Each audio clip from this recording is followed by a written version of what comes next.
Thank you for tuning in to another episode of the Collision Vision driven by Auto Body News. As always, I'm your host, Cole Strandberg. One extremely positive message that has developed out of the collision industry, particularly over the last couple years, is the importance of being involved. And that applies both locally and nationally within the collision repair industry. So, what better people to speak with about the different ways to be involved than Josh Kent, Executive Director of the Carolinas Collision Association, the Gulf States Collision Association, and the Tennessee Collision Repairers Association, and Jill Tuggle, Executive Director of the Auto Body Association of Texas. Today, we'll talk to the two of them about some trends they're seeing in our industry across the nation, the importance of being involved in your local association, and the value of regional shows for the collision repair industry. Enjoy the show.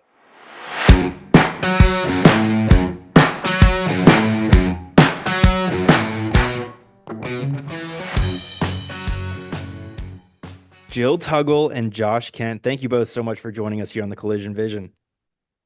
Thank you, Cole, for having us. We're excited. Should be a fun time. Jill, I'll start with you. Texas is obviously a national hub for the collision repair industry. Are there any industry happenings or trends that you're seeing and watching closely? So, yeah, I feel like there's a lot going on in our industry right now, a lot of changes that we're seeing nationwide, but especially here in Texas. We are starting to see shops slow down a little bit, and where we had just backlogs and wait lists. We're starting to see people catching up a little bit on the work that's in play and having a little bit more freedom. With that, we're also seeing maybe some regression from the insurance carriers a little bit. I think the influx in claims there for a while is maybe we're starting to see some of those effects, and we're seeing them put a little bit more pressure on shops. We're seeing an increase in abandoned vehicles and procedure denials and things like that, some of the stuff that we thought we were making some forward progress on. So that's been a little bit of an issue for shops. Some of the positive things that we're seeing here in Texas are people are seeking out education and resources like they never have before. So that's, a positive for somebody who provides those sort of things. We also are seeing shops kind of get on board with some, co-pay programs, 4-day work weeks, kind of thinking outside of the box on the way that the shop has been traditionally run. Fantastic. No, a lot of insights that I feel like people in your positions get that maybe other industry folks do not. Josh, tell us about what you're seeing in the Southeast. Well, I'm seeing a uprise in educated shops. We have a lot of shops out here that are really seeking out education. A lot of shops are starting to bill their customers, use the appraisal clause more. North Carolina is a one policy state, so they're allowed to use the appraisal clause for every insurance company. So we're seeing a lot of shops really educate themselves on that when choosing to operate their business on how they're going to get paid. Shops are still as busy as ever. We just came out of winter, so there was a lot of deer hits. So shops are still 2 to 3 months booked out. That's primarily what's going on out here. Beautiful. I love the position you guys are in because you get to see it from an unfiltered perspective from the shops in your market. And I think that's super helpful. Anybody who's watching this on video just got to see my co-host Leo walk back there. I don't know, Josh and Jill, if you guys saw him, but all good. He's known to make an appearance from time to time. Guys, this is really for both of you, but I'll start with Jill. Talk to us about the benefits for collision repair organizations found by being active in their state and regional associations. Well, I think being active in your state is really the only way for us to all move forward together. And a state association is a great way to do that. There's really not another entity locally that would provide you the platform to have that kind of synergy. So That's one thing I think I love about associations. You kind of touched on it earlier, that the perspective that we see as association directors, but also the what we provide as an association is not something similar to what other people provide. Um, we just provide a platform for shops to get together and communicate. ABAT, we always say we stand on three pillars: communication, education, and legislation. And so those are the three things that we want to keep pulse on and try to foster for body shops locally. Fantastic. Now, Josh, I know a lot of shops coming from the Southeast and in your region who are members of your various associations. And so often these shops are like the elite of the elite. What's some feedback you get from them about being involved?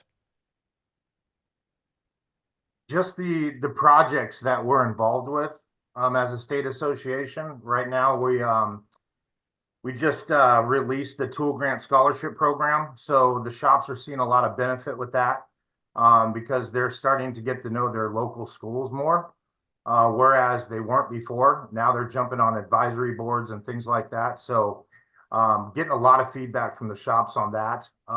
As an association, we take part in a lot of projects, and the shops find a benefit in it because everything we've put together so far benefits them.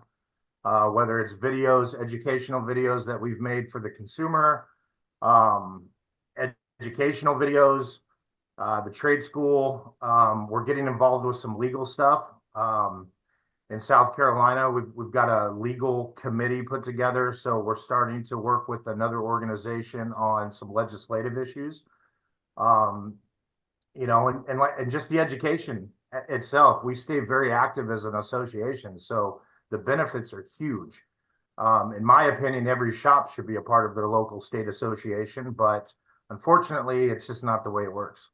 No, absolutely. I think, Josh, specifically in our pre-show call, we talked about how so many of the great shops in our industry are so involved both at a national level and a local level. And for me, my wheels are turning, and it's kind of causation versus correlation. Are they involved because they're the best, or are they the best because they're involved? Either way, it's a heck of an endorsement for regional and national type associations. Let's talk mechanics though. For shops, and Jill, I'll start with you. For shops that are wanting to get involved, but they don't know how, where do they start? So I would say, as far as involvement with an association in general, I always tell potential members that there's a very big range of what you can get, how much you can get involved with us, right? So on the low end of that range, just join and become a member. Number one, we can use your membership dollars, of course. That helps us keep the lights on, helps keep people like me employed, and helps us, keep an eye on things at the Capitol and stuff like that. Additionally, this is the other half of that coin that a lot of people don't know or miss, that actually beyond your membership dollars, just your head count is really important to us. So when we do go down to the Capitol and they say, how big is the Auto Body Association of Texas? Then we give them a number of how many shops we represent, how many people we represent, and that tells them how serious to take us. So we can really use your head count as a person who says, yes, this is important to me on topics like that. And then all the way on the other side of the spectrum would be being part of a committee, um, coming to all of our meetings, joining in for our webinars, attending the trade show, even picking up some of the heavy lifting with events and being a major part of the association. And then anywhere in between, it's really like, this is what you make of it. And that's another misconception about associations, is that we're not here to fix your problem for you. We're all here to fix a problem together. So, your success is going to depend on how involved you get, and our success as an industry is going to depend on how involved everybody gets. Makes total sense. And another theme that kind of recurs in our conversation on the collision vision, it's the importance of having a peer group. Like we're not all on an island in this industry. It's changing. We're no longer viewing each other through the lens of like competition versus ally. We're viewing each other as all kind of on the same journey. And so often it's that's in the parameters of like a 20 group or something like that. But it seems this is another way to get involved and the melding of the minds and all that stuff. What are some examples of events or gatherings you guys put on? And I'll open that to both of you, but I'll start with Josh. Well, like I said before, we stay very active. We have 4 quarterly meetings a year. They're all in person. We spread them throughout both of the states for the Carolinas. We also have our fundraiser, our annual fundraiser that we do, where most of the proceeds go towards the Tool Grant Scholarship Program. We also have a board retreat that we do every year, where the board gets together. The last few years we've gone camping, we've rented cabins, and it's just a good bonding experience for our board. We have a very tight-knit board, and I feel like that retreat brings everyone together. And then, of course, we have the Southeast Collision Conference, which is coming up in May. And then we have 2 training events that we do every year as well. Training events for us are usually on a Saturday. They'll be estimating. I'll bring out Mike Anderson. He'll do a piece, and it lasts most of the day. So, like I said, we stay very, very active. No, absolutely. And you hit on something there that I want to talk about in a minute. But before we do that, Jill, kind of same question. What's your format? So we host meetings throughout the year as well, just general ABAT meetings. We've moved to a hybrid model just because Texas is about the size of like 16 other states. So we back in the good old days, you want a fun story? Let's hear it. So back in the good old days when we were just 3 chapters strong, we were East Texas, Dallas, and Austin. We would fly a speaker in for a meeting, and we would have 3 days of meetings. It would start in East Texas, then move to Dallas, and then down to Austin. And many of you know Danny Gredenberg. And Danny had just kind of, I think he was fairly fresh in being the admin of the DEG. So we had him come down, and here ABAT's on a shoestring budget. He's kind of new with the DEG. So we're like, come down here. Here's the caveat. You got to go to 3 different cities in 3 days. And with our shoestring budget, we couldn't afford to fly Danny to all those places. So Danny spent like probably a cumulative 18 hours in the car with me, driving him from city to city. Oh, So man. now when we go to national stuff, we kind of have a good laugh. Like, remember the old days, me carting you around Texas? So anyways, once we grew our chapters, and now we've got 7 chapters, we realized we definitely couldn't tote people around like that. So what we do now is we rent some space in each city so that we're still getting together. Because one thing we don't want to do is go fully virtual. I don't feel like that serves our membership very well. So we get together in a meeting room in each city, and then we simulcast our speaker to all 7 locations from wherever the hub is that time.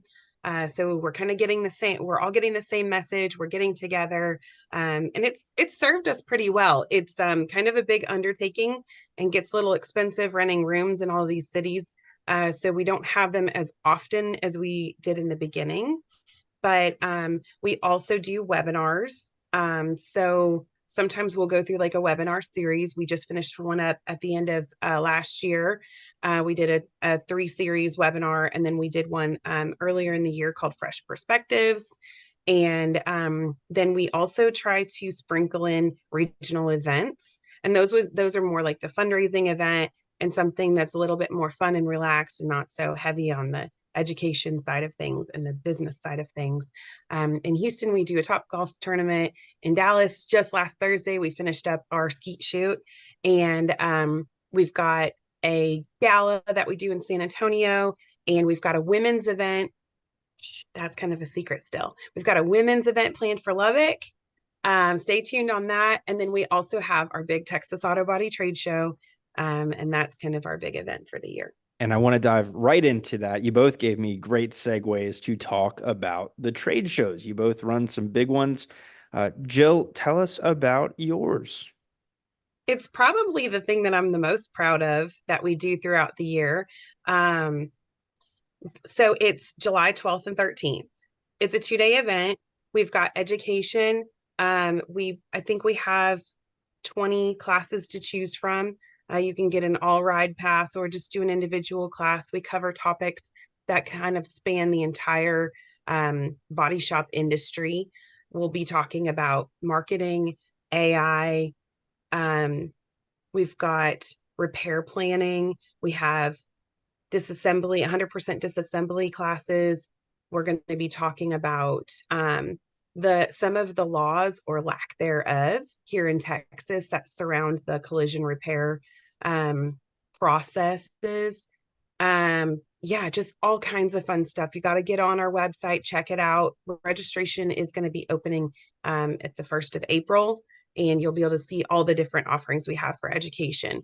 Beyond that, one thing that I think we do really, really well is we like to have a lot of fun. I wanted to break the mold of what a trade show typically looks like. And so I'm always thinking of new ideas and fun things that we can bring to the show. This year, we're going to have a NASCAR simulator. So attendees will be able to do a lap on in a life-size NASCAR car, and the top winner can win 2 tickets to any NASCAR race in the country. So that's kind of fun. And we're gonna have a pit crew and everything. It's gonna be quite a sight. We also have a claw machine coming. We do every year. We started this last year, so I guess now I can say every year. We do a women's event. That's something I'm pretty passionate about, being a woman in our industry, and kind of seeing a need where we need to connect a little bit more, I think, as local industry women. So last year we did craft margaritas by the pool. We about melted in the Texas heat. So this year we're going to take it inside and we're going to do a tequila tasting at the little boutique tequila bar inside of our hotel. And we also have, I'd mentioned that we have a claw machine coming, right? That's kind of a fun one. Our Big Shots competition. So it's a skill-based competition for our attendees, and you can compete in paint, body, estimating, and glue pull repair. And contestants kind of show their work and try their hand at a variety of things to prove that they're the best in Texas at their particular segment of the industry. So that's a lot of fun. Yeah, we like to, in our after party, we always do an after party. This year, we're probably going to be giving some awards away because AVAT turned 10 years old this year. So we're excited about that. How awesome. And I should have mentioned this little fact before I started having you list all the fun things, because this sounds now that I'm very self-serving.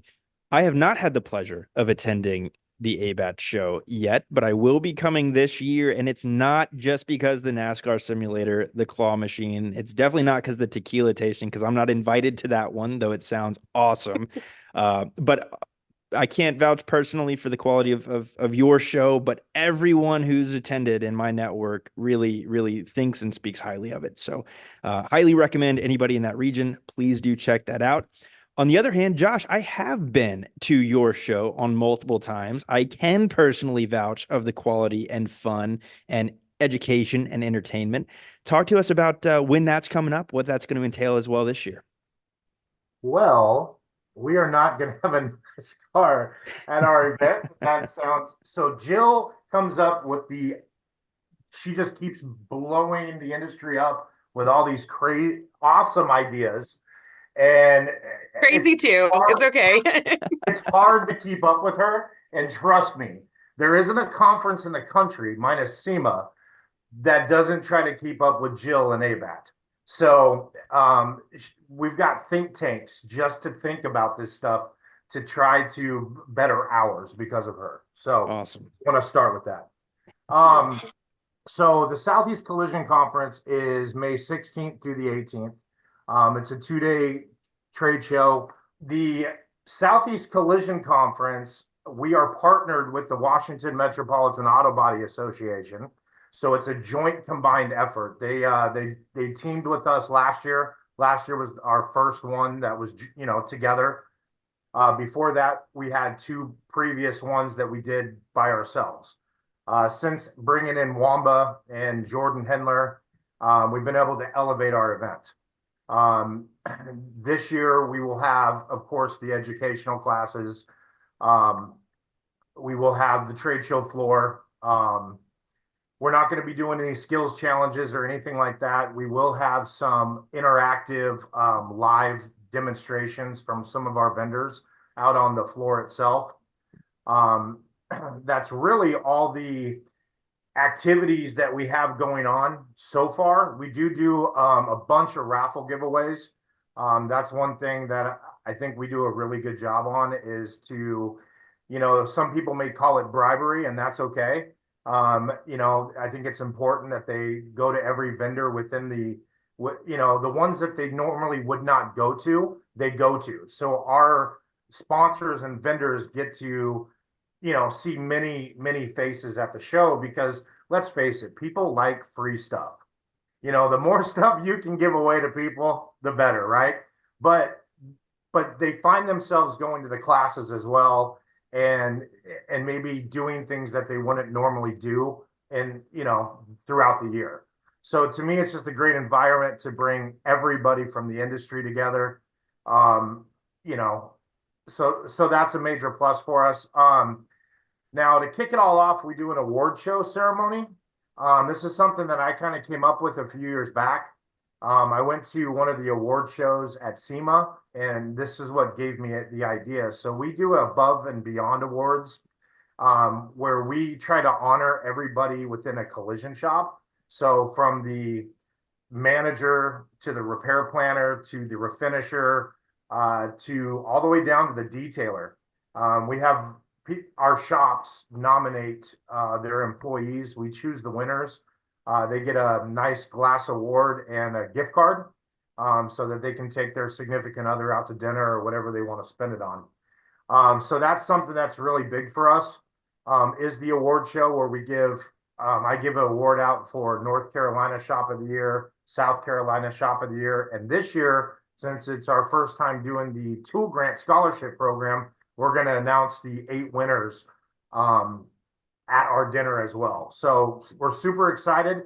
Plus, before I forget, we had one of our members put together a vehicle for recycled rides. So we will also, I believe, during the conference, rather than the award show, we're going to be giving away a vehicle to a veteran's. I believe the veteran is deceased, and it's going to go to his family. So, and there's going to be a lot of other giveaways for this person as well. So we try to fill in as many fun activities as possible. But now I got to go back to the drawing board and figure out how to get a monster truck into our event, so we can have monster truck demonstrations for the show. Oh man, a monster truck simulator or demonstration, either one. That's gonna make some waves. I like it. We're trying to outdo Jill here. No, you hit on a key point there though, Josh, and it's education, it's fun, it's entertaining, it's also philanthropic, and I know that's something both of y'all's organizations, or all of the organizations, do a great job of, and it allows for us in the industry to come together and make a difference. And it seems like our industry has come a really long way together. And I mentioned it earlier, but we've shifted our perspective, I feel like, of being guarded, and those are our competitors. What are we doing? And it's not like that anymore. We have, over the last few years, from my perspective, more of a willingness to come together for the betterment of the industry. This one's for both of you, but how in y'all's opinion, do we think we can keep the pedal down and kind of heighten that level of collaboration for good? Division has plagued our industry for a really long time, and it's kept body shops in bondage and in darkness. And that was one of the very things that ABAT was founded on, was educating shops that if you talk to each other, that you're really not competitors.